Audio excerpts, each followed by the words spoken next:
అందరికీ నమస్కారం. నేను బాగున్నాను. మీ అందరూ కూడా బాగుండాలని నేనైతే మనస్ఫూర్తిగా కోరుకుంటున్నానండి. వరలక్ష్మి అమ్మవారి పూజ అయితే వచ్చేస్తుంది కదా! అందరూ కూడా షాపింగ్ చేసేసారా అండి? నేనైతే మాత్రం ఏమీ కొనుక్కోలేదు. ఇంకా ఈ రోజైతే మాత్రం ఎళ్లి కొనుక్కోవాలి. అంటే ఇది బుధవారం తీసిన వ్లాగ్ అండి. ఈరోజైతే మాత్రం ఎళ్లి ఫస్ట్ అయితే ఇంకా ఏమేమి కావాలో పూజకు సంబంధించినవన్నీ కూడా ఒక లిస్ట్ అయితే రాసేసుకున్నాను. ఏవి కొనుక్కున్నామో అది టిక్ పెట్టుకున్నామంటే ప్రతిదీ కూడా మన మైండ్లో గుర్తుండిపోద్దండి.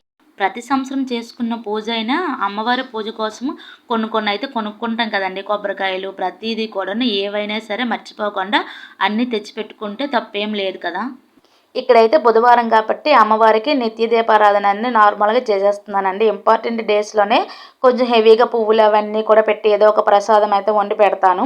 అంటే శుక్రవారం, శనివారం, మంగళవారం ఇలాంటి రోజుల్లో, మిగతా రోజుల్లో అయితే నిత్యం కూడా మామూలు దీపారాధన ఇంట్లో ఏవైతే పువ్వులు అయితే చెట్లకు ఉంటాయో ఆ పువ్వులనే పెట్టేసి ఇలాగ అమ్మవారికి అనేది పూజ చేసేసి దీపారాధన అనేది చేసుకుంటాను. ధూపం అయితే మాత్రం ప్రతిరోజు కూడా ఇలానే ఇస్తూ ఉంటానండి అమ్మవారికి. అయిపోయిన తర్వాత ఇక్కడైతే వంట అయితే స్టార్ట్ చేస్తాను. ఇంకా వంట అనేది అవన్నీ చేసేసి ఇవి మధ్యాహ్నం వెళ్దాం అనుకున్నాం, కానీ మధ్యాహ్నం వెళ్ళడం కూడా బయటికి వెళ్ళడం అవ్వలేదండి. మా వారికి ఏదో పని ఉన్నదనుకుని అతను వెళ్ళిపోయారు. అతను లేకుండా నేను ఒక్కదాన్ని అయితే వెళ్ళలేం కదా. అంటే ఎక్కువగా జనాలు ఉంటారు, ఏ వస్తువు అయినా సరే ఒక దగ్గర ఉండదు కదండి. కొబ్బరికాయలు ఒక దగ్గర ఉంటాయి, అన్నీ వేరే వేరే దగ్గరలు ఉంటాయి కాబట్టి అన్ని దగ్గరలు తిరిగి కొనాలంటే కొంచెం కష్టంగానే ఉంటుంది కాబట్టి మా వారు వచ్చినాక వెళ్దాం అనుకున్నాను. ఇక్కడైతే నేను బిర్యానీ చేయడానికి కోసం అయితే ఇక్కడ బాస్మతి రైస్ అయితే నానబెట్టుకుంటున్నాను. ఒక గ్లాసు ప్లస్ ఒక గీత అయితే ఉంది కదండి, అక్కడ వరకు అయితే బియ్యం వేసేసుకొని బాగా కడిగేసుకుంటున్నాను. ఫస్ట్ అయితే కొంచెం రైస్ అనేది పొయ్యి మీద పెట్టిస్తాను, ఎందుకంటే ఇంకా బిర్యానీ ఉన్నా సరే అన్నం అనేది ఉండాలి. మా అత్తయ్య తింటారు కాబట్టి ఆవిడకైతే అన్నం వండేస్తున్నాను. బిర్యానీ కూడా తింటారులేండి. నేను ఈరోజు మష్రూమ్ బిర్యానీ చేస్తున్నాను. మష్రూమ్ దమ్ బిర్యానీ. మాకు ఏదైనా సరే చికెన్ అయినా సరే దమ్ బిర్యానీ. ఈ దమ్ బిర్యానీ వచ్చిన నుంచి నాకు ఇలా చేయడమే అలవాటు అయిపోయింది. మా ఇంట్లో వాళ్ళు కూడా చాలా ఇష్టంగా తింటారండి. మా ఇంట్లో వాళ్ళు ఏది ఇష్టంగా తింటారో అనుకుంటే అది చేయడానికి మనకు నచ్చుతుంది కదా. అందుకని ఇక్కడైతే ఇంకా మష్రూమ్ అయితే తేలేదు, మా వారు పట్టుకొని వస్తారు. ఈలోపే అయితే మాత్రం అన్నం వండిస్తాను. ఇక్కడైతే ఉల్లిపాయలు, ఫ్రైడ్ ఆనియన్స్ అవన్నీ ఉండాలి కదా, వాటిని కట్ చేసుకుంటూ ఫ్రైడ్ ఆనియన్స్ చేస్తుందని మా వారు వచ్చిస్తే ఇంకా మిగతా ప్రాసెస్ అంతా కూడా చేయొచ్చు. అంటే మష్రూమ్ వస్తే కదండి మిగతావన్నీ కూడా చేయొచ్చు. అందుకని ఇవి ఫస్ట్ అయితే ఫ్రైడ్ ఆనియన్స్ అయితే వేపించుకొని పక్కన పెట్టేస్తున్నాను. ఈ మధ్యన అయితే చికెన్ అదే తెచ్చి శ్రావణ మాసం ముందైతే మాత్రము చికెన్ అవన్నీ కూడా వండాం కదా, ఇంకా ఫ్రైడ్ ఆనియన్స్ ఏం లేవు, బిర్యానీ చేయలేదు. అందుకని ఇప్పుడైతే చేస్తున్నాను. మా వారైతే పట్టుకొని వచ్చారు మష్రూమ్ అని. దాంతోపాటు తీపి పెరుగు, స్వీట్ పెరుగండి ఇప్పుడు అమ్ముతున్నారు కదా, మీకు తెలిసి ఐడియా ఉంటుంది అందరికీ కూడా. అది చాలా ఇష్టం నాకైతే. మా బాబుకి కూడా చాలా ఇష్టము. అసలు అప్పట్లో పెరుగు కప్పులు ఉండేవి కదండి, దాంట్లో పంచదార వేసుకొని తినేదాన్ని. అలా కూడా నాకు ఇష్టమే. అలాగనే ఇక్కడైతే ఇప్పుడు ఎలాగ స్వీట్ పెరుగు అయితే వచ్చింది కాబట్టి పట్టుకొని వచ్చారు. అది ఐస్ క్రీమ్ లాగానే ఉంటుంది కాబట్టి ఇంక ఇప్పుడు వంట చేస్తున్నాను కదా, తర్వాత తిందామని ఫ్రిడ్జ్లో పెట్టేశానండి. చాలా బాగుంటుంది టేస్ట్. ఎవరైనా తిన్నారా? తింటే మాత్రం నాకు కామెంట్ చేయండి. నేనైతే మాత్రం అప్పట్లో పెరుగు ఉండేది కదా, దాంట్లో పంచదార వేసుకొని తినేసేదాన్ని, అంత బాగుంటుంది. అలా ట్రై చేయకపోతే ఎవరైనా ట్రై చేయండి నచ్చితే మాత్రము.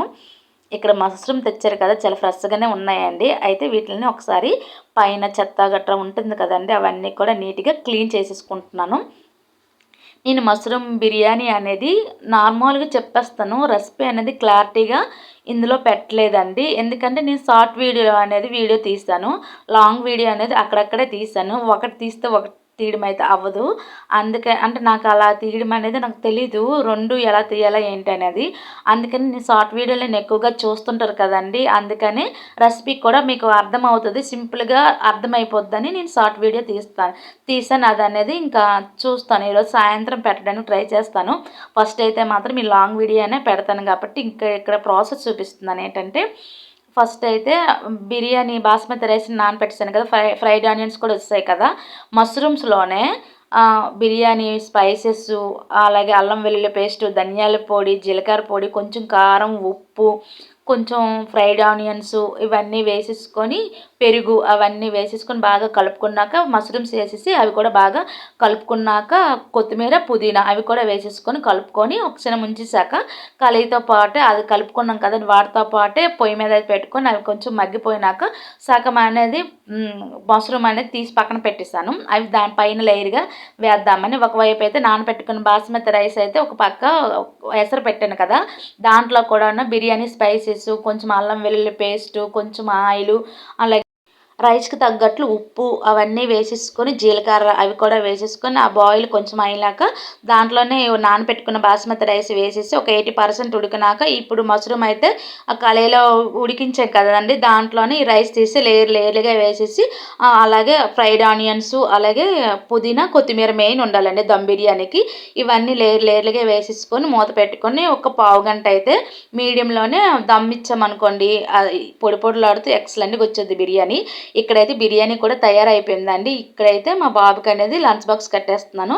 అంటే బిర్యానీ కట్టాను దాంతోనే పెరుగు చట్నీ మెయిన్ ఉండాలి వాడికి, అందుకే అదే బిర్యానీలోకైనా పెరుగు చట్నీ ఇష్టంగా తింటాడు. అలా అయితే అలవాటు అయిపోయింది వాడికి.